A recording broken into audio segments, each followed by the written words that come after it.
Jemaat dipersilakan duduk kembali. Shalom. Ada sukacita, amin. Kita bersyukur buat hari yang indah hari ini. Kita menikmati perbuatan Tuhan yang ajaib. Pertolongan Tuhan, amin. Hari lepas hari Tuhan menyertai kita. Tema kita saya beri adalah mujizat belum berakhir. Ya, semua orang merindukan mujizat, tapi ironis sekali ada orang-orang yang menyebut dirinya Kristen, bahkan organisasi Kristen atau gereja, ya tidak percaya mujizat, ya tidak percaya bahwa ya mujizat itu masih ada. Jadi lebih kepada mengandalkan pikiran. Sebenarnya kalaupun kita andalkan pikiran kita, mau tidak mau harus percaya kepada mujizat Tuhan, karena pikiran kita terbatas. Nah, untuk segala hal kita terbatas. Nah, di luar keterbatasan kita yang mengerjakan siapa? Tentu Tuhan. Ya, mujizat belum berakhir. Pembelajaran firman Allah ya dalam 2 Raja-Raja pasal 4. Ada beberapa orang yang mengalami mujizat Tuhan. Kita akan merenungkannya. LCD kita tolong. Ya, apa arti kata mujizat? Apa sih mujizat itu? Nah, di dalam ya, kamus, saudara, bapak ibu bisa cari makna arti daripada mujizat. Ada banyak yang mengusulkan di situ, tapi salah satunya saya ambil di internet itu ada ya. Mujizat adalah suatu kejadian atau peristiwa yang luar biasa atau di luar kebiasaan yang dilakukan oleh Tuhan atau Yahweh atau oleh Allah atau oleh kuasa roh Tuhan dengan tujuan tertentu. Nah, kalau lihat definisi ini berarti mujizat itu dari Tuhan. Ternyata mujizat juga bisa dilakukan ya bukan dari Tuhan. Kuasa gelap juga bisa buat mujizat. Ya. Iblis juga bisa buat mujizat. Artinya di luar kebiasaan. Ini tidak biasa. Jadi luar biasa. Jadi suatu kejadian atau peristiwa yang luar biasa. Ya, di luar hal yang biasa. Bapak ibu saudara yang terkasih dalam Tuhan, ya mujizat. Nah, sesungguhnya hidup ini adalah mujizat. Ya, ini perbuatan Allah yang luar biasa. Saudara bisa berkata-kata, saudara bisa ya melihat, saudara bisa berjalan, saudara melakukan segala sesuatu. Ya, sesungguhnya mujizat Tuhan. Artinya ini pekerjaan Tuhan, tetapi ini kan biasa. Ya, tapi kalau ada orang yang tidak bisa bicara tiba-tiba bicara, ini kan luar biasa. Nah, sering kita mengarah itu mujizat. Jadi kalau biasa kita tidak melihat itu satu mujizat. Dari definisi ini adalah sesuatu yang luar biasa, tidak biasa. Ya, atau kalau kita punya masalah secara manusia, kita tidak sanggup lagi menyelesaikan masalah itu, dan oleh perbuatan Tuhan masalah itu terselesaikan. Nah, itu mujizat. Saudara butuh kendaraan, saudara punya uang dan pergi ya ke dealer beli kendaraan, itu biasa, bukan mujizat. Tapi saudara pengen kendaraan, saudara tidak punya uang, tapi kemudian saudara punya motor itu. Dari mana caranya? Oh, saya mencuri. Oh, itu bukan mujizat. Tidak mencuri. Ya, saudara tidak pikirkan sebelumnya, saudara tidak duga. Ternyata ada orang yang antar kendaraan itu ke rumah saudara dan dikatakan ini milik Bapak. Mujizat ya. Wow, gak biasa seperti ini. Nah, saudara yang terkasih dalam Tuhan, dalam 2 Raja-Raja kita melihat dalam perenungan firman Tuhan, pembacaan firman Tuhan, beberapa orang mengalami mujizat yang dilakukan oleh Tuhan melalui pelayanan Nabi Elisa. Jadi Nabi ini sebagai alat di tangan Tuhan, dan yang membuat mujizat itu adalah Tuhan. Ada seorang janda dari istri hamba Tuhan yang mengalami kesulitan ekonomi. Ya, orang yang miskin. Ya, butuh mujizat. Ya.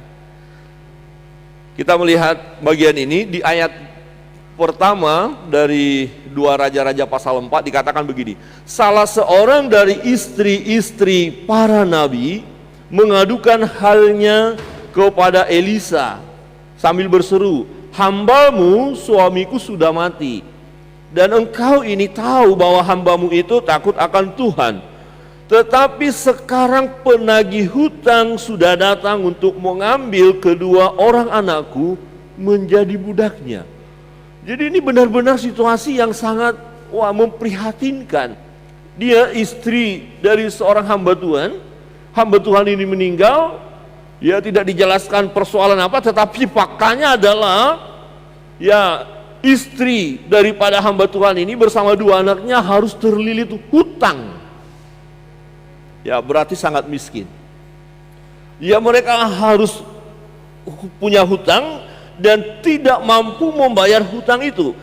"Hambamu suamiku sudah mati, dan engkau ini tahu bahwa hambamu itu takut akan Tuhan." Wah, ini orang yang setia ini, hamba Tuhan ini. Tetapi faktanya dia juga, ya, istri dan anak-anak mengalami situasi sulit. "Tetapi sekarang penagih hutang sudah datang untuk mengambil kedua orang anakku menjadi budaknya." Ini sesuatu hal yang sangat menyedihkan. Ya, seorang ibu di mana dia akan melihat dua anaknya akan diangkut, dibawa orang, ya, menjadi budak. Wah, ini sesuatu hal yang sangat menyedihkan. Itu situasinya. Dia tidak mampu berbuat apa-apa lagi, ibu ini. Tidak mampu berbuat apa-apa. Yang kedua, mungkin kita bilang, itu kan karena dia miskin, butuh mujizat. Ini ada seorang kaya. Ya, keluarga yang kaya yang tidak memiliki anak, akhirnya memiliki anak, dan kemudian masalah baru muncul, yaitu anak itu mati namun hidup kembali. Wah, luar biasa. Ini mujizat, ya, yang terjadi. Di ayat 8 berkata begini, "Pada suatu hari Elisa pergi ke Sunem. Di sana tinggal seorang perempuan kaya yang mengundang dia makan, dan seberapa kali ia dalam perjalanan singgahlah ia ke sana untuk makan." Ya. Di ayat 16, "Berkatalah Elisa, pada waktu seperti ini juga tahun depan engkau ini akan menggendong seorang anak laki-laki." Tetapi jawab perempuan itu, "Janganlah tuanku, ya abdi Allah, janganlah berdusta kepada hambamu ini." Jadi waktu ibu kaya ini menerima kehadiran hamba Allah ini, menerima nabi, ya, ditaruh satu tempat khusus. Jadi kalau nabi ini sedang dalam pelayanan, selalu singgah, mampir, ya, dan menginap di rumah itu.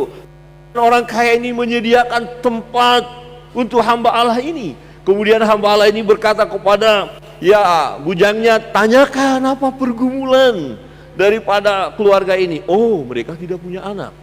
Baik, kalau begitu pergumulannya akan terselesaikan. Ini mujizat, punya anak. Ya, nanti setelah punya anak, mulai besar anak itu, meninggal anak itu. Wow, sedih sekali. Ya, beruntun masalahnya. Tetapi kemudian anak itu dibangkitkan kembali, dihidupkan kembali oleh Tuhan melalui pelayanan nabi ini. Di ayat 17 berkata, "Mengandunglah perempuan itu, lalu melahirkan seorang anak laki-laki. Pada waktu seperti itu juga pada tahun berikutnya, seperti yang dikatakan Elisa kepadanya." Saudara yang terkasih dalam Tuhan, di ayat 36, ya, "Kemudian Elisa memanggil Gehazi dan berkata, 'Panggillah perempuan Sunem itu.' Dipanggilnyalah dia, lalu datanglah ia kepadanya. Maka berkatalah Elisa, 'Angkatlah anakmu ini.'" Jadi ceritanya, anak itu sudah tambah besar tapi mati, meninggal, kemudian dibawa kepada hamba Allah ini. Kemudian Bapak Ibu baca semua satu bagian itu, dan ternyata bangkit kembali, hidup lagi anak ini, dan dikatakan, "Angkatlah anakmu ini." Di ayat yang ke-7, "Masuklah perempuan itu, lalu tersungkur di depan kaki Elisa dan sujud menyembah dengan muka sampai ke tanah. Kemudian diangkatnyalah anaknya lalu keluar." anak itu hidup, dibawa kembali pulang. Yang ketiga, ada rombongan nabi menghadapi tantangan. Oh, mungkin kita berkata dia kan hamba Allah, dia nabi. Ya, pasti gak ada masalah, pasti gak ada tantangan. Nanti dulu. Ya, persoalan apa? Mereka keracunan makanan. Ya. Di ayat 38, Elisa kembali ke Gilgal pada waktu ada kelaparan di negeri itu. Dan ketika pada suatu kali rombongan nabi duduk di depannya, berkatalah ia kepada bujangnya, taruhlah kuali yang paling besar di atas api, dan masaklah sesuatu makanan bagi rombongan nabi itu. Di ayat 39. Lalu keluarlah seorang dari mereka ke ladang untuk mengumpulkan sayur-sayuran. Ia menemui pohon sulur-suluran liar dan memetiknya daripadanya. Daripadanya labu liar, serangkul penuh dalam jubahnya. Sesudah ia pulang, teruslah ia mengiris-irisnya ke dalam kuali masakan tadi, sebab mereka tidak mengenalnya. Berikut ayat 40. Ya. Kemudian dicedoklah dari masakan tadi bagi orang-orang itu untuk dimakan, dan segera sesudah mereka memakannya berteriaklah mereka serta berkata, maut ada dalam kuali itu, hai abdi Allah. Maut ada dalam kuali itu. Ini ancaman, ini ada keracunan, dan tidak tahan mereka memakannya. Ya. Kemudian berikut, Bapak Ibu Saudara yang terkasih dalam Tuhan, dikatakan ya. Ayat 41, tetapi berkatalah Elisa, ambillah tepung, dilemparkannya lah itu ke dalam kuali serta berkata, cedoklah sekarang bagi orang-orang ini supaya mereka makan. Maka tidak ada lagi sesuatu bahaya dalam kuali itu. Jadi racunnya hilang. Ya, jadi tawar, makanan jadi bisa dimakan. Mereka tidak mengalami kematian oleh karena racun itu. Mujizat. Yang keempat, memberi makan orang banyak dengan roti yang sedikit saja. Di ayat 42, ya, dikatakan datanglah seseorang dari Baal Salisa dengan membawa bagi abdi Allah roti hulu hasil, yaitu 20 roti jelai serta gandum baru dalam sebuah kantong. Lalu berkatalah Elisa, berilah itu kepada orang-orang ini supaya mereka makan. Kalau hanya 1-2 orang gak ada masalah. Ya, ini orang yang akan dikasih makan itu banyak. Ya, ayat 43. Tetapi pelayannya itu berkata, bagaimana aku dapat menghidangkan ini di depan 100 orang? Ini 100 orang mau makan, jatah untuk 3 orang, bagaimana? Wow, ya. Tetapi perhatikan, dikatakan jawabnya, berikanlah kepada orang-orang itu supaya mereka makan, sebab beginilah firman Tuhan, orang akan makan, bahkan akan ada sisa. Ya, akan ada sisa. Ayat 44, lalu dihidangkannya lah di depan mereka. Lalu dihidangkannya lah di depan mereka. Bukan banyak dulu, yang sedikit tadi itu loh, dihidangkan. Loh, kok bisa dapat semua ya? Maka makanlah mereka dan ada sisanya sesuai dengan firman Tuhan. Bapak Ibu Saudara yang terkasih dalam Tuhan, dan masih banyak mujizat demi mujizat dalam pelayanan Nabi Elisa. Kebenaran firman Tuhan, ya, bahwa mujizat itu masih ada. Mungkin kita melihat orang lain mengalami mujizat. Bagaimana dengan kita? Mau nggak kita menerima mujizat? Tentu kita mau. Tapi mungkin kita meminta sesuatu dari Tuhan, tapi belum terjadi. Jangan sampai kita berkata, oh ternyata mujizat itu hanya untuk si A saja atau si B. Ya, mujizat masih ada. Kebenaran firman Tuhan yang pertama yang mau kita renungkan adalah bahwa mujizat dapat terjadi kepada siapa saja. Kepada orang miskin, tentu sesuai dengan kebutuhannya apa yang dia perlukan. Kepada ibu yang kaya tadi, terjadi juga mujizat, tentu sesuai dengan pergumulannya. Ya, kemudian rombongan Nabi butuh mujizat juga, sesuai dengan pergumulannya. Kemudian orang banyak yang sedang menantikan makanan, yang 100 orang itu, ya butuh mujizat sesuai dengan kebutuhannya. Jadi mujizat dapat terjadi kepada siapa saja. Saudara dapat mengalami mujizat itu, saya dapat mengalami mujizat itu. Jadi jangan kita berkata bahwa mujizat hanya untuk orang-orang itu saja, hanya kelompok-kelompok itu saja. Tidak. Ya, kita melihat bagaimana pergumulan ya istri daripada seorang nabi, ya seorang hamba Allah, ya di mana hamba Allah itu sudah meninggal, kemudian ibu ini mengalami kesusahan dan dua anaknya akan diambil. Dia tidak punya sesuatu. Dia datang kepada hamba Allah, kepada Elisa, dan berkata, ini keadaan kami, ini situasi kami. Kami tidak bisa bayar hutang, penagih-penagih sudah datang, dan kalau saya tidak membayarnya, dua anak saya akan diambil. Ini satu kesedihan yang luar biasa dan dia butuh mujizat. Dia tidak punya apa-apa. Ya, kemudian sang nabi berkata, apa yang bisa aku lakukan buat engkau?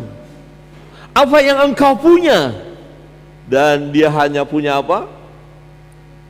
Minyak dalam buli-buli. Apalah artinya satu buli-buli minyak itu? Katakanlah penuh, dijual berapa? Utangnya banyak. Kami cuman punya ini. Nah saudara, minyak dalam buli-buli bisa dipakai oleh Tuhan untuk memenuhi kebutuhan ibu ini dan dua anaknya. Minyak dalam buli-buli yang hanya sedikit ini bisa dipakai oleh Tuhan untuk menyelesaikan persoalannya, pergumulan daripada ibu ini. Hutang-hutangnya terlunasi dan dia masih bisa ya menjualnya untuk mereka kemudian bisa makan dan minum. Saudara yang terkasih dalam Tuhan, mujizat terjadi bagi seorang ibu yang bergumul. Ya, mujizat itu juga bisa terjadi bagi saudara sesuai dengan pergumulan saudara. Orang yang kaya ini mungkin kita berkata, oh dia orang kaya, dia nggak perlu mujizat. Nanti dulu, orang kaya pun punya persoalan, orang kaya pun punya pergumulan. Siapa bilang kalau udah kaya tidak ada pergumulan? Kadang-kadang kita salah menilai. Oh kalau kita lihat, oh dia orang kaya, sudah tenang hidupnya, sudah aman. Tidak, semua masing-masing punya pergumulan. Nah ternyata orang ini tidak punya anak dan mereka merindukan anak. Ini satu pergumulan. Waktu hamba Allah ini datang, dia tahu ini adalah hamba Allah, abdi Tuhan, ya. Dan ketika Elisa melalui Gehazi bertanya, tanyakan apa pergumulannya. Oh mereka nggak punya anak. Baik, hamba Allah ini mengerti. Mereka sedang berdoa, mereka sedang bergumul, mereka sedang merindukan anak. Dan hamba Allah ini berkata, tahun depan kamu akan punya. Hah? Yang benar. Ya, ini luar biasa. Ya, mujizat dapat terjadi kepada siapa saja. Nah akhirnya kita tahu bahwa ya orang ini, keluarga ini punya anak. Tetapi kalau kita lihat firman Allah, dikatakan anak itu kemudian semakin besar, tetapi anak itu meninggal. Ya, anak itu meninggal. ada kesedihan yang luar biasa bagi ibunya. Loh, kan saya sudah bilang, ya jangan memberikan harapan yang kosong buat saya. Ya, kata ibu ini ya. Perhatikan di sini dikatakan di ayat 34, lalu ia membaringkan dirinya di atas anak itu dengan mulutnya di atas mulut anak itu. Nabi ini, waktu anak ini dibawa kepada Nabi, Nabi ini melakukan ya doa khusus buat anak ini hingga anak ini bangun kembali, ya, hidup kembali, mengalami mujizat Tuhan. Ya, saudara yang terkasih dalam Tuhan. Ya. Kemudian kita melihat tadi hamba-hamba Allah. Ya, ada orang berkata, dia kan hamba Tuhan, pasti tenang saja hidupnya. Dia kan dekat dengan Tuhan, dia kan bisa berdoa. Ya, ada orang berpikir kalau hamba Tuhan, ya nabi, sekelas nabi, oh atau pendeta lah katakan sekarang, oh tidak ada pergumulan, oh nanti dulu. Semua. Dan hamba-hamba Tuhan membutuhkan pertolongan Tuhan. Waktu terjadi kelaparan itu, mereka dapat makan, tetapi yang mereka makan ternyata mengandung racun. Ya, mereka butuh mujizat.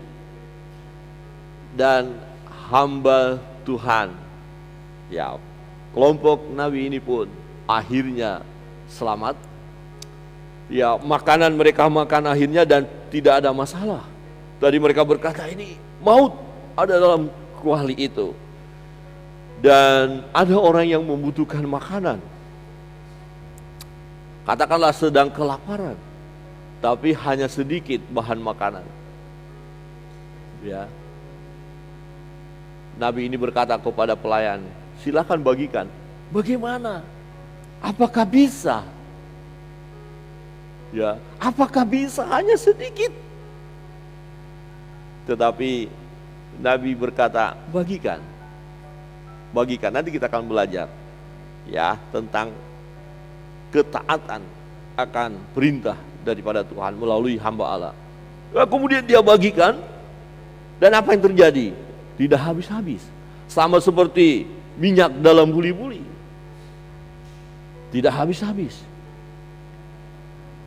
Oh, tidak hanya kepada mereka mujizat itu, tetapi kepada saudara dan saya pun, sesuai dengan pergumulan kita, di mana ada batas kemampuan kita secara manusia, secara alamiah, kita punya keterbatasan untuk menyelesaikan persoalan itu.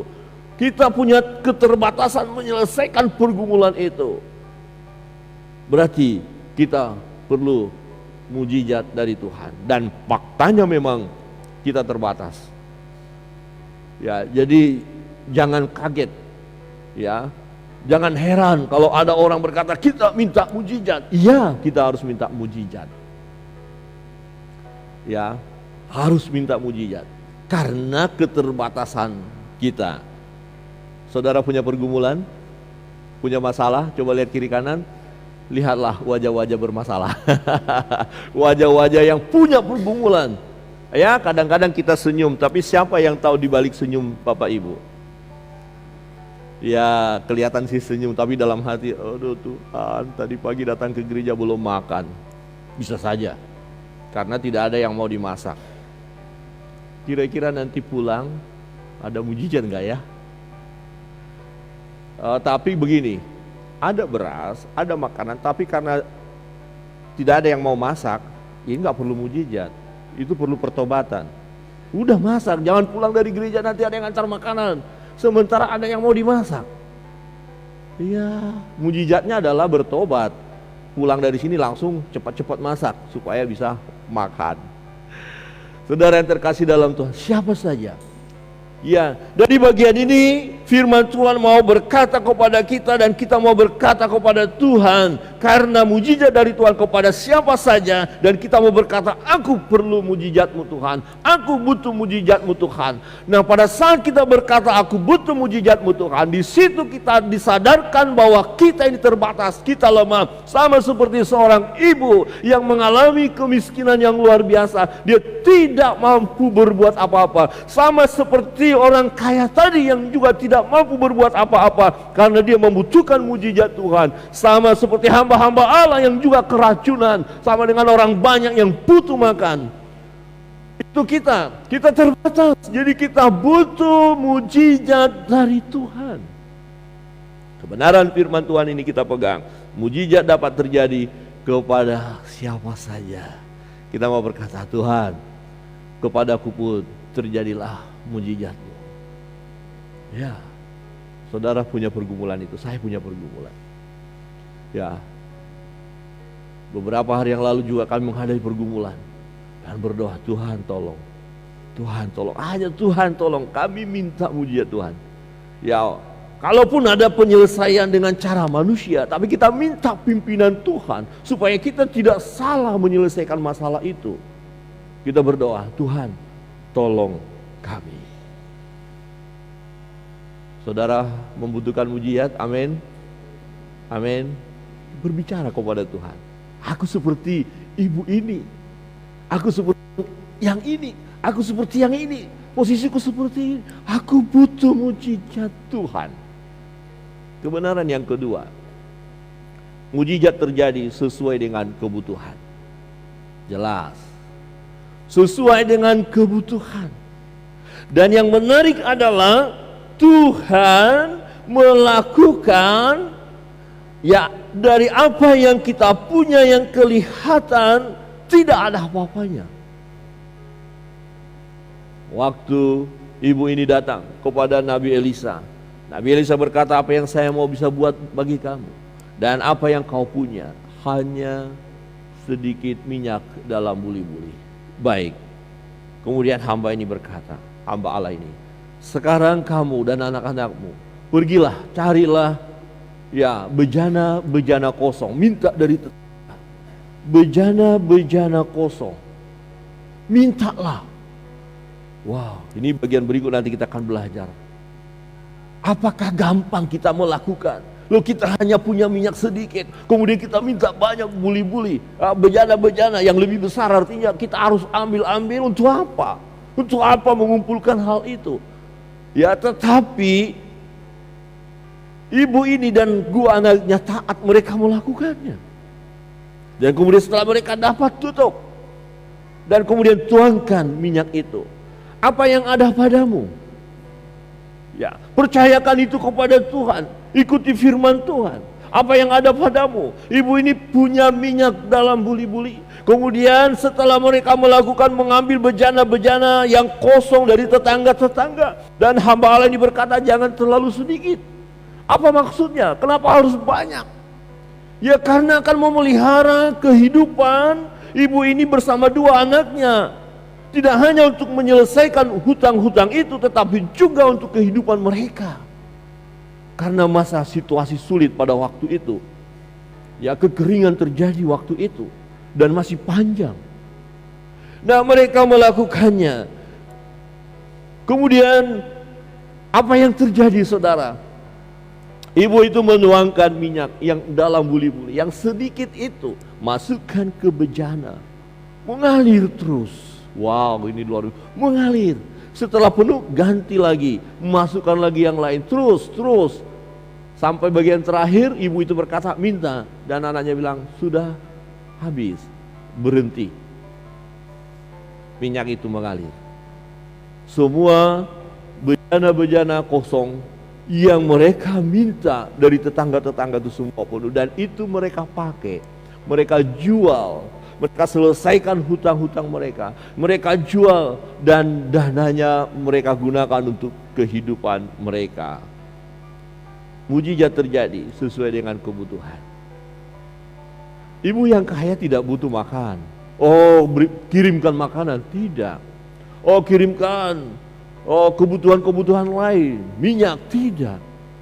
Pergumulan mereka adalah rindu memiliki anak, kebutuhannya milik anak. Dan hamba Allah ini tahu bahwa keluarga ini bergumul. Hamba Allah ini melihat bagaimana cintanya keluarga ini kepada Tuhan dengan memperlakukan hamba Tuhan, menerima kehadiran hamba Tuhan dengan baik. Mereka setia kepada Tuhan. Dan hamba Allah ini berkata, tahun depan kamu akan punya. Walaupun kemudian anak itu meninggal. Di bagian ini kita akan belajar nanti bahwa pergumulan selesai satu, jangan langsung puas, terima kasih untuk mujizat ini. Selesai pergumulan saya, belum. Siap-siap menanti pergumulan yang baru. Amin. Amin. Coba katakan kiri kanan, siap-siap menantikan pergumulan yang baru. Aduh Tuhan nih, ini aja udah berat loh, masa ditambah lagi. Kan mau naik kelas. Jadi pergumulan satu selesai, ini pun dengan mujizat Tuhan loh. Kok tambah lagi, kok berat banget sih Tuhan. Berarti mujizat lagi akan datang, amin. Iya, kita hidup dari mujizat kepada mujizat. Tapi kan terlalu berat. Ya kenapa harus begini masalahnya? Tapi percayalah, kalau beberapa hari yang lalu kita mengalami mujizat Tuhan sesuai dengan pergumulan kita, hari ini pun, besok pun, tahun depan pun, pergumulan yang berbeda dan nilainya biasanya lebih berat lagi, kita akan bisa hadapi. Karena Tuhan tetap sama, Dia tak berubah. Kalau dulu kita ditolong, hari ini pun, besok pun, lusa pun, dan seterusnya, Dia adalah Allah kita. Mujizat terjadi sesuai dengan kebutuhan. Hari ini apa yang menjadi pergumulan Bapak Ibu? Apa persoalannya? Apa tantangan yang sedang dihadapi? Apa yang sudah dia buat? Apa yang sudah Bapak Ibu lakukan? Apa yang sudah kita katakan nyerah Tuhan, gak berdaya lagi? Ya kemarin kami mengunjungi seorang sahabat hamba Tuhan ya di Tabanan. Karena kita laporkan ke MPUK, kita akan ada pospe di sana. Kita berbicara. Sama-sama hamba Tuhan bergumul, sama-sama pergumulannya berat. Dan dalam pembicaraan sampai berkata, iya ya, kita sampai berkata, ya sudahlah Tuhan, gak mampu lagi. Maunya kita begini, tapi kok gak terjadi. Maunya begini, apa maksudnya Tuhan? Kalau mereka juga punya pergumulan dan belum tahu jawaban terakhir bagaimana. Ya dianggap ini, pasti ini dia. Ini jawabannya, ini sudah bagus sekali. Ternyata bukan. Berdoa lagi, dan kami bersama-sama berdoa. Mujizat sesuai dengan kebutuhan. Apa yang menjadi pergumulan Bapak Ibu, dan tepat waktunya Tuhan akan berikan. Orang-orang yang makan keracunan, mereka butuh obat, bukan butuh yang lain, butuh penawar. Dan apa yang dilakukan oleh hamba Allah? Ya, taburkan tepung. Ya, kemudian cedok, kasih makan lagi. Terjadi mujizat. Tidak sakit, tidak ada maut lagi. Luar biasa. Kalau ada di antara kita yang sedang sakit, ya jangan berdoa minta mobil, jangan berdoa minta motor. Ya saudara sedang sakit, ya minta sembuh. Masalah kebutuhan-kebutuhan lain kita bisa kerjakan kalau kita sehat. Ada amin. Oh ada orang sakit kita datang, ada pokok doa. Iya apa, tolong doakan supaya saya bisa beli motor. Loh kamu sakit loh. Oke, motor dibeli, kemudian dalam tempo 2 jam kamu selesai. Untuk apa motor itu?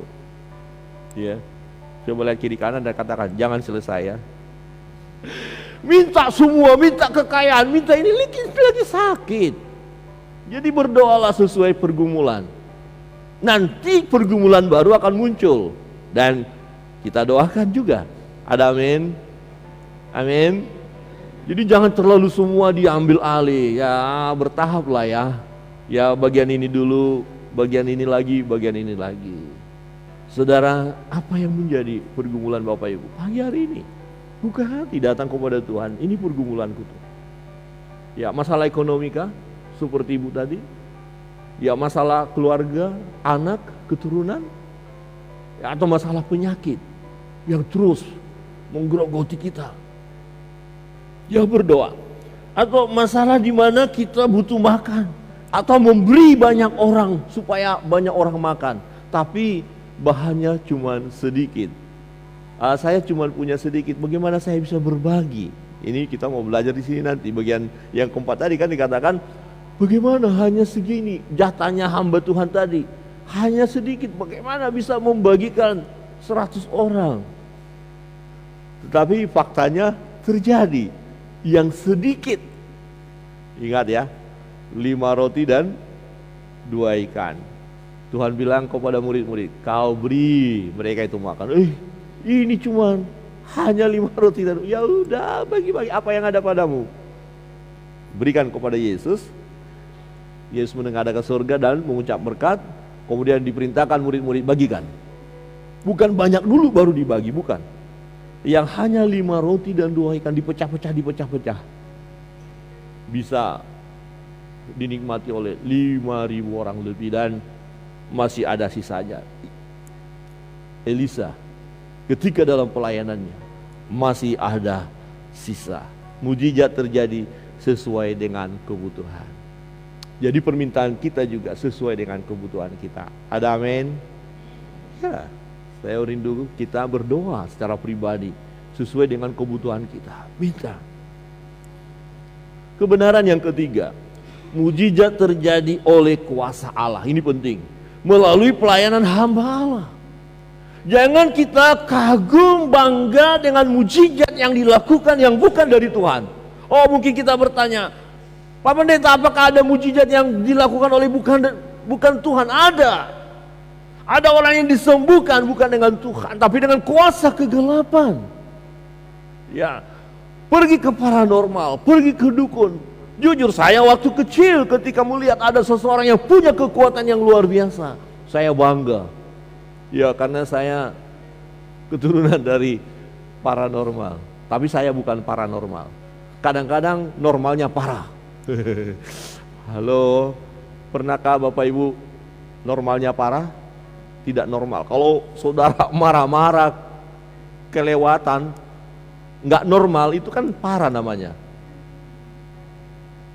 Ya, kalau saudara menahan lapar, laparnya luar biasa, itu namanya parah. Parah laparnya gitu loh ya. Jadi waktu tindakan kita nggak baik, wah ini kayaknya normalnya parah. Kakek nenek saya ya punya ilmu, dan waktu cerita, orang tua cerita tentang puasa itu, wow bisa perang itu melalui kuasa gelap, kita bangga. Bahkan ada satu pedang yang tersimpan di lemari itu nggak boleh, siapapun nggak boleh pegang itu, nggak boleh cabut pun nggak boleh. Wah, saya waktu itu pengen ambil itu, biarlah sama saya diwariskan kepada saya supaya hebat gagah. Dan waktu ibu meninggal, saya lihat masih ada di lemari itu. Wah, pengen mau ambil lagi loh. Masa Pak Pendeta ambil pedang itu? Aneh-aneh aja ya. Ya itu kayaknya nggak tahu disimpan begitu saja itu, atau dibuang saja ya. Ya, saudara, jangan sampai kita mewariskan sesuatu yang bukan dari Tuhan. Ya, jangan wariskan atau jangan menerima warisan yang bukan dari Tuhan. Jangan menerima mujizat yang bukan dari Tuhan. Saya pernah mengalami mujizat yang bukan dari Tuhan, disembuhkan dengan cara yang tidak semestinya. Tetapi kemudian saya selesaikan. Saya putuskan hal itu. Ya, karena sudah mengikat diri saya. Waktu itu ketika saya sakit dan sakitnya parah. Ya, saya kalah iman saya. Ya, tetapi kemudian saya menyadari kesalahan itu. Saya minta ampun di hadapan Tuhan. Dan kemudian Tuhan mengubah hidup saya. Perubahan yang Tuhan buat dalam hidup saya itu adalah mujizat dari Tuhan. Harus dari Tuhan. Jadi alamilah mujizat dari Tuhan. Amin. Amin. Ya. Kalau ada benda, sesuatu benda, ya katakanlah gelang, ya gelang ini atau jam tangan saya lah ya, ini ada isinya, isinya mesin. Tapi ini enggak, ini jam tangan luar biasa. Kalau saudara pakai, ya saudara minta sesuatu pun bisa jadi, bisa ada.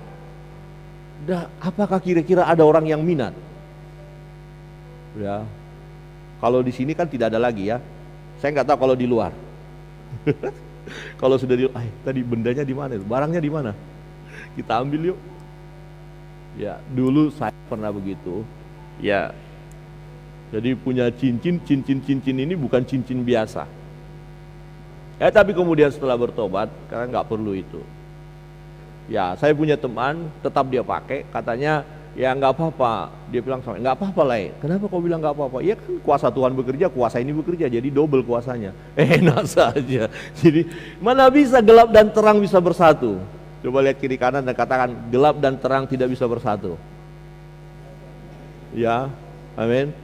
Pastikan kuasa dari Tuhan, pastikan mujizat dari Tuhan. Dan kita mau berkata, kita tidak mau terima mujizat yang bukan dari Tuhan. Jangan pernah menerima mujizat dari kuasa kegelapan. Jangan pernah minta kesembuhan dari kuasa kegelapan. Jangan minta kekayaan dari kuasa kegelapan. Itu akan hanya menghancurkan hidup kita. Tetapi kuasa dari Tuhan, mujizat dari Tuhan akan membawa damai sejahtera, membawa kebahagiaan dan menyenangkan hati Tuhan. Itu yang perlu. Dan kita mau berjuang karena latar belakang kita tadinya jauh dari Tuhan. Sesuatu yang telah mengikat kita begitu kuat, terus mengikat kita. Dan kita kadang-kadang mau berpikir lagi minta mujizat yang bukan dari Tuhan, karena digoda kita. Untuk itu kita harus berjuang dan berkata, aku tahu bahwa kuasa hanya dari Allah kita yang hidup, hanya dari Tuhan, di dalam nama Yesus. Bukankah Yesus berkata, segala kuasa ada padaku?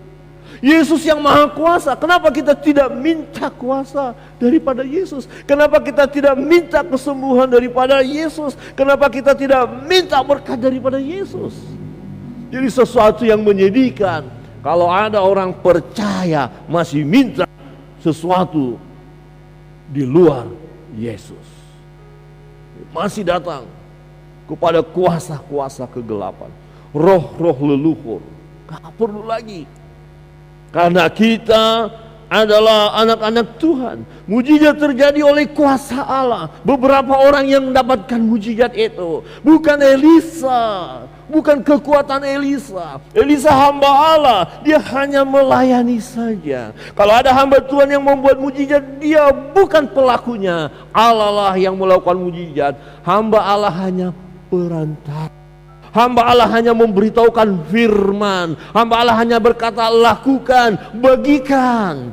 Yang membuat makanan itu akhirnya banyak adalah Tuhan. Yang memberikan anak adalah Tuhan. Yang membuat minyak itu terus mengalir adalah Tuhan. Yang membuat makanan itu kembali menjadi normal adalah Tuhan. Yang menyembuhkan adalah Tuhan. Kita hamba-hamba Tuhan, anak-anak Tuhan hanya alat di tangan Tuhan. Amin. Elisa, nabi itu hanya alat di tangan Tuhan. Mujizat terjadi oleh kuasa Allah. Pergaulan karib kita dengan Allah itu yang sangat penting. Dan yang berikut, yang keempat, mujizat terjadi bagi orang percaya. Kalau ibu itu yang susah, yang miskin itu tidak mau dengar apa kata hamba Allah, dia tidak akan mendapatkan minyak yang banyak. Kalau dia protes, ini hanya dikit, buli-buli, hanya sedikit minyak, ngapain? Kalau dia tidak melangkah sesuai dengan apa yang dikatakan oleh hamba Allah, tetapi dia tidak melakukannya, bagaimana mungkin firman tergenapi dalam dirinya? Bagaimana mungkin mujizat terjadi dalam dirinya? Ketika Elisa kosong, dan jangan sedikit, jangan terlalu sedikit. Nanti Bapak Ibu baca di situ. Ya, lebih banyak lagi. Dan mereka taat, kemudian masuk kamar, tutup kamar, dan tuangkan minyak dalam buli-buli itu, ya, ke bejana-bejana yang sudah engkau kumpulkan. Dan mereka taat. Ketaatan mereka akan apa yang dikatakan oleh hamba Allah ini, oleh Nabi. Dengan kata lain, ketaatan mereka kepada firman Allah, ya, mendatangkan mujizat. Seringkali mujizat itu jadi jauh dari kita karena kita tidak percaya kepada Tuhan, atau tidak percaya kepada firman, atau hamba Allah. Saudara yang terkasih dalam Tuhan, waktu mau membagikan makanan itu, pelayan berkata, cuma sedikit, yang mau makan 100 orang. Tapi Nabi Elisa berkata, bagikan. Saya membayangkan, waduh, saya sebagai pelayan itu kata, aduh ini benar nggak ini? Sedikit. Bagaimana aku menghidangkan di hadapan mereka yang sangat banyak? Kalau mungkin saya akan diketawain, disepelekan, akan diolok-olok. Kamu kasih saya makan, kau aja hanya sedikit punya. Kami banyak. Yang akan makan bagaimana? Tetapi hamba Allah ini berkata, Nabi Elisa ini berkata, bagikan. Kalau tidak ada unsur kepercayaan atau iman di situ, ketaatan, kalau tidak ada, tidak akan terjadi mujizat. Pasti sang pelayan orang nggak mau bagikan, hanya segini, kamu aja yang bagi. Ya, tetapi karena pelayan itu mendengarkan apa yang dikatakan oleh hamba Allah ini, dibagikan juga. Terjadi mujizat. Mujizat terjadi bagi orang percaya. Ibu yang kaya percaya, engkau abdi Allah. Anak itu sudah mati dan dia segera menuju tempat hamba Allah itu. Ya, dengan membawa anak itu, suaminya berkata, mau kemana? Kami mau pergi, nanti kami akan kembali dengan anak ini. Padahal dia tahu di pelukannya anak itu mati. Tapi dia berkata, kami akan kembali. Dia melihat bahwa anak ini memang mati, tapi ada satu keyakinan, kalau saya bawa kepada hamba Allah ini, kalau memang dia benar-benar hamba Allah, tentu dia akan bisa ya menyelesaikan persoalan ini. Tetapi hamba Allah ini melakukan sesuatu, bukan dia yang membangunkan, tapi kuasa Tuhan yang bekerja. Sekali lagi, hamba Allah ini hanya alat. Tetapi dari sisi ibu ini, dia percaya dengan pelayanan hamba Allah ini, dan dia datang kepada hamba Allah ini. Dengan kata lain, dia datang kepada Tuhan dengan satu keyakinan, persoalanku yang berat ini, anakku yang mati ini, yang menjadi kebanggaanku, yang membahagiakan aku, yang sudah mati ini, aku tahu Tuhan engkau sanggup menghidupkan kembali. Datang dia kepada Tuhan melalui hamba Allah ini. Kalau dia tidak punya iman, kalau dia tidak punya keyakinan, kalau dia tidak punya kepercayaan kepada hamba Allah atau kepada Tuhan, saya pikir langsung kumpulkan semua, ayo mari pengerja-pengerja yang dari ladang, ya panggil suaminya, papa sini anak kita sudah mati, ayo kita bikin upacara penguburan sudah. Karena sudah mati. Wah, ini sesuatu yang luar biasa. Artinya harapan ini sebenarnya sangat tipis sekali loh. Udah mati loh. Tapi dia tahu Tuhan sanggup membangkitkan orang mati. Dan Tuhan yang dilayani oleh Elisa, itu juga Tuhan yang kita sembah. Amin. Kalau Elisa melakukan pelayanan dan begitu banyak mujizat demi mujizat terjadi, dan Tuhan yang sama itu melakukan juga bagi kita. Karena banyak pergumulan kita, ya banyak tantangan yang kita hadapi. Percayalah. Percayalah, ini kata kunci, percayalah. Ya. Ketika ada orang yang sakit datang kepada Yesus, Yesus berkata, jadilah sesuai dengan imanmu. Sembuhlah orang itu. Saudara punya pergumulan, saudara percaya kepada Yesus, jadilah sesuai dengan imanmu. Amin. Saya undang kita bangkit berdiri.